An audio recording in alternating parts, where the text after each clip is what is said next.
నమస్కారం, G news కి స్వాగతం. నేను మీ శ్రీనివాస్. ఈ రోజు వార్తల్లో విశేషాలు ఇప్పుడు చూద్దాం. శ్రీకాకుళం జిల్లా రైలు ప్రయాణికులకు కేంద్ర పౌర విమానయాన శాఖ మంత్రి కింజరాపు రామ్మోహన్ నాయుడు శుభవార్త తీసుకొచ్చారు. ఈస్ట్ కోస్ట్ ప్రాంత రైలు కనెక్టివిటీకి తాజాగా కేటాయింపులు, హాల్టులు భారీ ఊరటను కలిగించనున్నాయి. కొత్తగా 5 అమృత్ భారత్ రైళ్లకు పలు ప్రాంతాలలో హాల్టులను కల్పిస్తూ తాజాగా ఉత్తర్వులు వెలువడ్డాయి. ఇందులో కీలక రైలు మార్గమైన న్యూ జల్పైగురి హౌరా బెంగళూరు కారిడార్ను మరింత బలోపేతం చేస్తూ ప్రయాణికులకు సరసమైన ధరల్లో ఆధునిక సౌకర్యాలతో కూడిన ప్రయాణాన్ని అందించే లక్ష్యంతో వారానికి 5 అమృత్ భారత్ రైళ్లను ప్రవేశపెట్టారు. ఈ రైళ్ల ద్వారా సామాన్య ప్రజలు, ఉద్యోగార్థులు, విద్యార్థులు, వ్యాపార ప్రయాణికులకు గణనీయమైన లాభం చేకూరనుంది. శ్రీకాకుళం, పలాస, సోంపేట, ఇచ్చాపురం స్టేషన్లకు స్టాపేజీలతో ఈ కొత్త రైళ్లు రానుండటంతో విద్య, ఉపాధి, వ్యాపార అవసరాలకు బెంగళూరు, కోల్కతా వెళ్లే జిల్లా ప్రజలకు లబ్ధి చేకూరనుంది. ఈ రైళ్ల కేటాయింపు, హాల్టుల విస్తరణ కోసం కేంద్ర పౌర విమానయాన శాఖ మంత్రి కింజరాపు రామ్మోహన్ నాయుడు విశేష ప్రయత్నం చేశారు. నిత్యం రైల్వే మంత్రిత్వ శాఖతో వివిధ స్థాయిల అధికారులతో సంప్రదింపులు జరపడంతో పాటు రైల్వే డివిజనల్ స్థాయి సమీక్షల్లో సైతం ప్రత్యేకంగా ప్రస్తావించేవారు. తాజా కేటాయింపుతో ఆనందం వ్యక్తం చేసిన రామ్మోహన్ నాయుడు ప్రపంచ స్థాయి సౌకర్యాలతో కూడిన అమృత్ భారత్ రైళ్ల కనెక్టివిటీ, కంఫర్ట్, యాక్సెసిబిలిటీ మరింత మెరుగుపరుస్తాయని రామ్మోహన్ నాయుడు అన్నారు. భారతీయ రైల్వేను ఆధునికత వైపు మలిచే ఈ సర్వీసులను శ్రీకాకుళం జిల్లా ప్రజలకు చేరువ చేస్తూ మరింత సౌకర్యం కల్పించిన ప్రధానమంత్రి నరేంద్ర మోడీకి రామ్మోహన్ నాయుడు కృతజ్ఞతలు తెలిపారు. ఈ కేటాయింపులో పూర్తి తోడ్పాటు అందించిన రైల్వే మంత్రి అశ్విని వైష్ణవ్కు ధన్యవాదాలు తెలిపారు. ప్రయాణికులకు ఈ కొత్త సేవలను పూర్తిగా వినియోగించుకోవాలని రామ్మోహన్ నాయుడు కోరారు. కేంద్ర పౌర విమానయాన శాఖ మంత్రి కింజరాపు రామ్మోహన్ నాయుడు చొరవతో మయన్మార్ దేశంలో చిక్కుకున్న బాధితులు తిరిగి భారతదేశానికి చేరుకున్నారు. వివరాల్లోకి వెళితే మంచి ఉద్యోగ హామీతో ఆంధ్రప్రదేశ్, తెలంగాణ రాష్ట్రాలకు చెందిన సుమారు 27 మంది యువకులు కొద్ది నెలల క్రితం మయన్మార్ చేరుకున్నారు. అయితే ఇచ్చిన హామీ ఒకటి, వారికి అక్కడ అందుతున్న ఉపాధి మరో రకంగా ఉండేది. బాధితులు తెలిపిన వివరాల ప్రకారం వారికి మయన్మార్లో తమను బలవంతపు సైబర్ స్కామ్, శారీరక దుర్వ్యవహారాలు, ఇతర ఇబ్బందులకు గురి చేశారని, తమ కష్టాలను కేంద్ర మంత్రి కింజరాపు రామ్మోహన్ నాయుడు చెంతకు వీడియో రూపంలో చేరవేశారు. తప్పుడు వాగ్దానంతో తమను మయన్మార్ తీసుకువెళ్లారని, ఇప్పుడు సరిహద్దులో ట్రాఫికింగ్ అయ్యామని తమ గోడు చెప్పుకున్నారు. వారి పరిస్థితి చూసి కేంద్ర మంత్రి రామ్మోహన్ నాయుడు చలించిపోయారు. వారికి ఉపశమనం కలిగేలా చర్యలు ప్రారంభించారు. మయన్మార్లో చిక్కుకున్న 27 మంది భారతీయులను సురక్షితంగా తిరిగి తీసుకురావాల్సిన ఆవశ్యకతను వివరిస్తూ విదేశాంగ శాఖ మంత్రి డాక్టర్ జైశంకర్కు లేఖ రాశారు. ఆ తర్వాత విదేశాంగ మంత్రిత్వ శాఖ మాంగోన్లోని భారత రాయబారి కార్యాలయం వేగంగా చర్యలు తీసుకుని శనివారం రోజున బాధితులను సురక్షితంగా తిరిగి భారత్కు తీసుకొచ్చారు. శనివారం ఉదయం న్యూఢిల్లీకి చేరుకున్న బాధితులు ఆనందాన్ని వ్యక్తం చేశారు. తమను తిరిగి స్వదేశానికి తీసుకువచ్చేందుకు పూర్తి తోడ్పాటు అందించిన కేంద్ర మంత్రి కింజరాపు రామ్మోహన్ నాయుడుకు ధన్యవాదాలు తెలిపారు. వారికి వారి స్వస్థలాలకు వెళ్లే ఏర్పాటును ఢిల్లీ నుంచి అక్కడి అధికారులు ఏర్పాటు చేశారు. ప్రతి భారతీయుని భద్రత, గౌరవం, శ్రేయస్సు కాపాడటానికి కష్టాల్లో ఉన్నవారికి తోడ్పాటును అందించేందుకు కూటమి సర్కార్ ఎప్పుడూ కట్టుబడి ఉంటుందని కేంద్ర మంత్రి కింజరాపు రామ్మోహన్ నాయుడు స్పష్టం చేశారు. భారతీయ సనాతన సంప్రదాయాలకు ప్రతీకగా నిలిచే పండగల్లో సంక్రాంతి అతి పెద్ద పండగని చెప్పవచ్చు. వివిధ దేశాల్లో వివిధ రూపాల్లో ఈ పండుగను జరుపుకున్న భారతీయులంతా కలిసి కట్టుగా జరుపుకునే పండుగ సంక్రాంతి అని చెప్పవచ్చు. సూర్యుడు దక్షిణాయనం నుంచి ఉత్తరాయణంలోకి ప్రవేశించే సందర్భంగా మకర సంక్రాంతి వేడుకలు మన దేశంలో జరుపుకుంటారు. అట్లాంటి ఎంతో ఘన చరిత్ర కలిగిన సంక్రాంతి పండుగ శ్రీకాకుళం జిల్లా అంతటా గత 3 రోజులుగా సంప్రదాయ రీతిలో జరుపుకుంటున్నారు. ఆదివారం శ్రీకాకుళం ప్రభుత్వ హైస్కూల్ ఆవరణలో ఆదిత్య జుంబా వాకర్స్ క్లబ్ వ్యవస్థాపక అధ్యక్షులు బత్తుల దేవి ప్రసాద్ సారథ్యంలో కమిటీ ప్రతినిధులంతా కలిసి ఘనంగా నిర్వహించారు.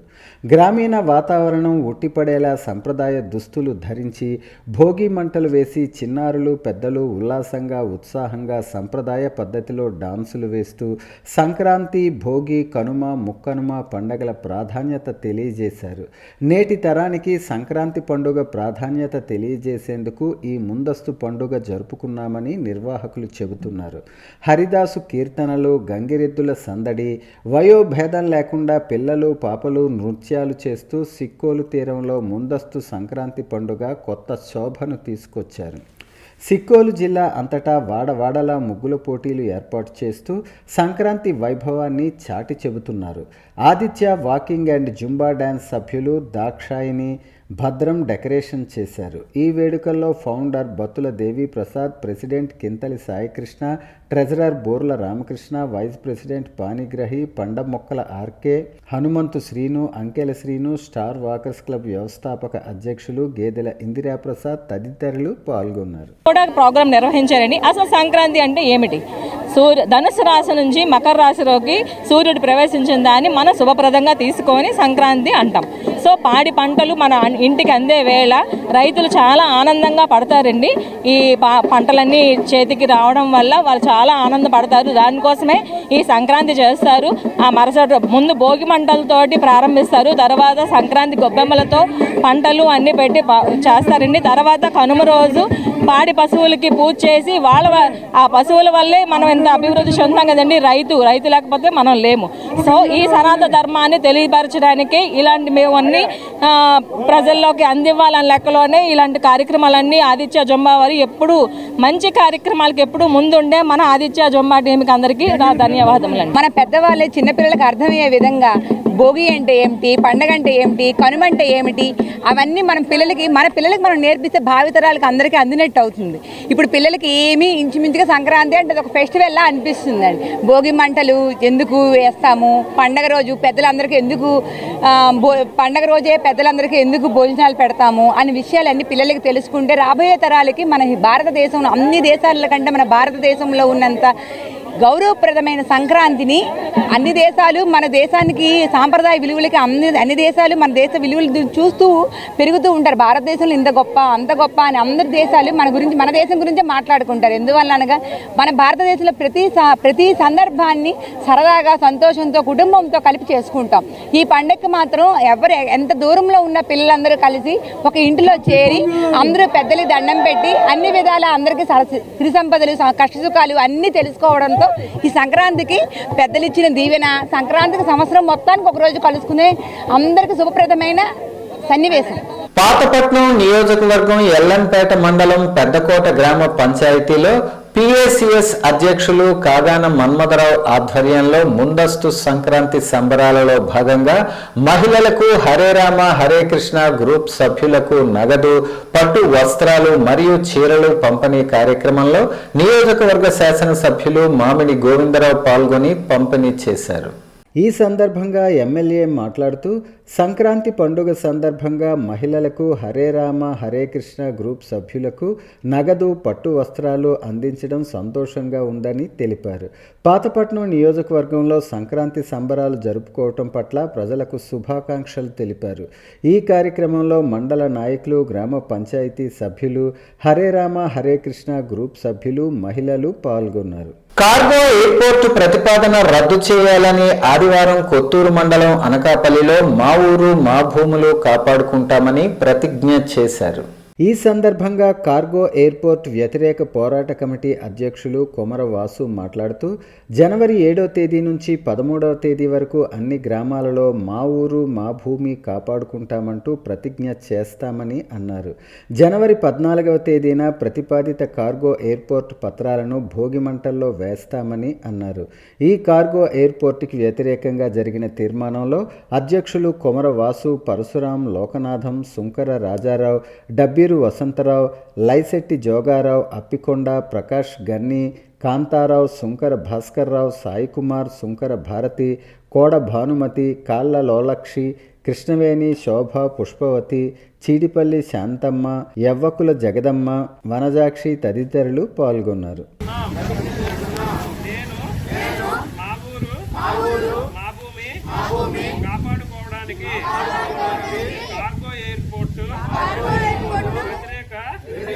పోరాట కమిటీ ఇచ్చిన అన్ని పిలుపుల్లో భాగస్వామి అవుతానని ఎవరికి ఎటువంటి ప్రలోభాలకు లొంగనని నా జన్మభూమి సాక్షిగా ప్రతిజ్ఞ చేస్తున్నాను.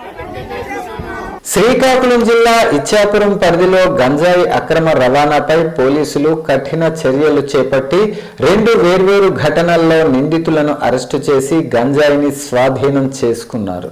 ఇచ్చాపురం రూరల్ టౌన్ పోలీస్ స్టేషన్లలో నమోదైన కేసు వివరాలు Ichchapuram circle inspector M Chinnamnaidu శనివారం తెలిపారు.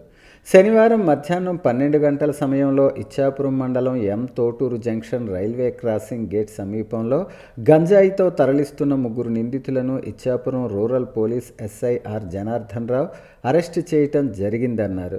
వారి వద్ద నుంచి 11.37 గ్రాముల గంజాయితో పాటు 3 మొబైల్ ఫోన్లను సీజ్ చేసి స్వాధీనం చేసుకున్నారు. అదేవిధంగా సాయంత్రం 4 గంటల సమయంలో ఇచ్చాపురం రైల్వే స్టేషన్ వద్ద గంజాయిని అక్రమంగా రవాణా చేస్తున్న ఒక నిందితుడిని ఇచ్చాపురం పట్టణ పోలీస్ ఎస్ఐ ఎం ముకుందరావు అరెస్టు చేశారు. అతడి వద్ద నుంచి 2.3 గ్రాముల గంజాయితో పాటు 2 మొబైల్ ఫోన్లను సీజ్ చేసి స్వాధీనం చేసుకున్నారు. గంజాయి అక్రమ రవాణా మాదక ద్రవ్యాలపై జిల్లా వ్యాప్తంగా ప్రత్యేక నిఘా కొనసాగుతోంది. ఇలాంటి నేరాలకు పాల్పడే వారిపై చట్టపరంగా కఠిన చర్యలు తీసుకుంటామని జిల్లా SP KV Maheshwar Reddy IPS హెచ్చరించారు. 1/2026 సాయంత్రం ఇచ్చాపురం టౌన్ ఎస్ఐ గారు తనకు రాబడిన సమాచారం ప్రకారం ఇచ్చాపురం రైల్వే స్టేషన్ దగ్గర తనిఖీలు నిర్వహిస్తుండగా ఒక వ్యక్తి అనుమానాస్పదంగా తిరుగుతున్న గమనించి అతను ఆపి చెక్ చేయగా అతని బ్యాగ్లో సుమారు 1.7 kgs గంజా అనేది ముద్దల రూపంలో చాక్లెట్ రూపంలో తయారు చేసి ఉన్నది. అదేవిధంగా లూజ్ గంజా సుమారు 500 kgs ఉన్నది. అప్పుడు అతని యొక్క వివరాలు అడగ అతని పేరు గణేష్ పరిడా, ఖుర్దా డిస్ట్రిక్ట్ ఒడిశా వాసిగా తెలియజేశాడు. అతను ఈ ఐటమ్స్ని ఒడిశాలో గల ప్రభాస్ పాత్ర నాచున్ విలేజ్ ఖుర్దా డిస్ట్రిక్ట్లో తీసుకుని హైదరాబాద్ వెళ్ళేందుకు ఇచ్చాపురంలో రైల్వే స్టేషన్కి వచ్చి రైల్వే స్టేషన్లో రైలు ఎక్కడానికి రావడం జరిగింది. ఇంతలో తనిఖీలలో పట్టుబడ్డాడు. ఇతనిపై కేసు నమోదు చేసి దర్యాప్తు నిమిత్తం అదుపులోకి తీసుకోవడం జరిగింది. అదేవిధంగా రిమాండ్ నిమిత్తం ఇచ్చాపురం జేఎన్ఎఫ్సి మేజిస్ట్రేట్ దగ్గర ప్రొడ్యూస్ చేయబడుతుంది. 1/2026 మధ్యాహ్నం 1 గంటల సమయంలో ఇచ్చాపురం రూరల్ ఎస్ఐ గారికి రాబడిన సమాచారం ప్రకారం మండపల్లి ఎస్ఐ గేట్ దగ్గర తనిఖీలు నిర్వహిస్తుండగా 3 వ్యక్తులు అనుమానాస్పదంగా బ్యాగులతో కనబడడంతో వాళ్ళ దగ్గర చెక్ చేయగా సుమారు 11.370 kgల గంజాయి దొరకడం జరిగినది. అప్పుడు వాళ్ళ వివరాలు అడగగా మొదటి వ్యక్తి Abhay Kumar Singh, Baijnathpur village, Tariyani PS, Sohar district, Bihar అని తెలియజేశాడు. రెండవ ఆవిడ చంద్రకళాదేవి, ఈవిడ Tariyani PS, Verandhwan village, Sohar district, Bihar state అని తెలియజేశాడు. మూడవ వ్యక్తి గజేందర్ రామ్ అలియాస్ గజేందర్ రామ్, ఈయన కూడా సోహార్ డిస్ట్రిక్ట్, బీహార్ స్టేట్ అని తెలియజేశారు. వీళ్ళు 3 కూడా ఈ గంజాయిని రాయగడ డిస్ట్రిక్ట్లో గల బెలమడ విలేజ్లో గల అజక్కల్ దగ్గర తీసుకొని బీహార్ పట్టుకెళ్తుండగా మార్గ మధ్యంలో ఇచ్చాపురం రైల్వే స్టేషన్ దగ్గర పట్టుబడడం జరిగింది. ప్రసిద్ధ పుణ్యక్షేత్రం అరసవల్లి శ్రీ సూర్యనారాయణ స్వామి దేవస్థానం భక్తులతో కిటకిటలాడింది. శ్రీ విశ్వావసునామ సంవత్సరం దక్షిణాయనం హేమంత ఋతువు పుష్యమాసం బహుళపక్షం అష్టమిని పురస్కరించుకొని అభిషేకాలు అర్చనలు చేశారు. ఆదివారం కావటంతో తెలుగు రాష్ట్రాల నుంచే కాకుండా ఒడిశా, ఛత్తీస్గఢ్ రాష్ట్రాల నుంచి కూడా భక్తులు భారీ సంఖ్యలో తరలివచ్చారు. తెల్లవారుజామున 4 గంటల నుండే భక్తులు ఇంద్రపుష్కరిణిలో పవిత్ర స్నానాలు ఆచరించి దర్శనం కోసం క్యూ లైన్లలో వేచి ఉన్నారు. స్వామివారికి జరిగిన ప్రత్యేక క్షీరాభిషేక సేవలో వందలాది మంది భక్తులు పాల్గొని తరించారు. ఆలయ ఈవో మరియు సిబ్బంది నిరంతరం పర్యవేక్షిస్తూ భక్తులకు ఎటువంటి ఇబ్బందులు కలుగకుండా చర్యలు చేపట్టారు. తోపులాటలు జరగకుండా జిల్లా పోలీస్ యంత్రాంగం భారీ బందోబస్తు నిర్వహించింది. పాతపట్నం నియోజకవర్గం కేంద్రంలో స్థానిక కోర్టు కూడలి వద్ద రామరాజు చారిటబుల్ ట్రస్ట్ ఆధ్వర్యంలో నిర్మించిన భారతరత్న లాల్ బహదూర్ శాస్త్రి విగ్రహాన్ని పాతపట్నం నియోజకవర్గ శాసనసభ్యులు మామిడి గోవిందరావు ఆవిష్కరించారు. అనంతరం ఆయన విగ్రహానికి పూలమాల వేసి ఘన నివాళులర్పించారు. ఈ సందర్భంగా ఆయన మాట్లాడుతూ లాల్ బహదూర్ శాస్త్రి భారతదేశపు 2వ ప్రధానమంత్రి అన్నారు. స్వాతంత్ర సమరయోధుడు, నిరాడంబరతకు నిజాయితీకి మారుపేరు లాల్ బహదూర్ శాస్త్రి అని కొనియాడారు. జై జవాన్ జై కిసాన్ నినాదంతో దేశానికి స్ఫూర్తినిచ్చారని పేర్కొన్నారు. 1965 యుద్ధంలో దేశాన్ని విజయపథంలో నడిపించారని, మరణానంతరం భారతరత్న పురస్కారం అందుకున్నారని తెలిపారు. ఈ కార్యక్రమంలో స్థానిక ప్రజాప్రతినిధులు, గ్రామ నాయకులు, కార్యకర్తలు పాల్గొన్నారు. శ్రీకాకుళం నగరం చిన్న బజారు వీధి స్థానిక దూదివారి కోయల శ్రీ వెంకటేశ్వర స్వామి దేవస్థానంలో కూడారై విశేష పాసురం సందర్భంగా ఆలయ ప్రధాన అర్చకులు రేజేటి శ్రీనివాసరావు ఆధ్వర్యంలో ప్రత్యేక పూజలు నిర్వహించారు. ఈ సందర్భంగా ఆయన మాట్లాడుతూ కూడారై విశేష పాసురం సందర్భంగా స్వామివారికి ఎంతో ఇష్టమైన పాయసం తయారు చేసి భక్తులకు అందజేయటం జరుగుతుందన్నారు. స్వామివారికి వేకువజాము నుంచి తిరుప్పావై సేవాకాలం, అర్చన, నివేదన, నీరాజన మంత్రపుష్పాలు, తాతుమురై పాసుర విన్నపం, తీర్థప్రసాద గోష్ఠ నిర్వహించటం జరిగిందన్నారు. ఆలయ ప్రాంగణంలో మహిళలచే విష్ణు సహస్రనామాలు నిర్వహించటం జరిగిందన్నారు. 108 కలశాలతో స్వామివారికి విశేష పాయసం సమర్పించటం జరిగిందన్నారు. ఈ కార్యక్రమంలో విశేష సంఖ్యలో భక్తులు పాల్గొన్నారు. దీన్ని కూడా ఫలస్తుతి అని కూడా అంటాను. ఫలాన్ని స్వామివారు మనకి ఇచ్చినటువంటి సమయం. ఈ పాయసాన్ని, ప్రత్యేకమైనటువంటి పాయసాన్ని స్వామివారు ఆరగించి అమ్మవారికే అంకితమైపోయారు స్వామి. అంత భక్త సులభుడు స్వామి. అలాంటి విశేషమైనటువంటి కార్యక్రమం శ్రీకాకుళం పట్టణంలో చిన్న బజార్ వేంచేసి ఉన్నటువంటి శ్రీ శ్రీ శ్రీ వెంకటేశ్వర స్వామి వారి సన్నిధిలో ఈరోజు అత్యంత వైభవపేతంగా కూడారోత్సవం భక్తుల సమక్షంలో, అలాగే దేవాదాయ ధర్మాదాయ శాఖ వారి ఆధ్వర్యంలో, అలాగే మా యొక్క ఆలయ కమిటీ చైర్మన్ గారైనటువంటి శ్రీమతి హరిత గారు సమక్షంలో, అలాగే సభ్యుల యొక్క సమక్షంలో, భక్తుల యొక్క సమక్షంలో అత్యంత వైభవపేతంగా ఈ కార్యక్రమాన్ని నిర్వహించుకున్నాము.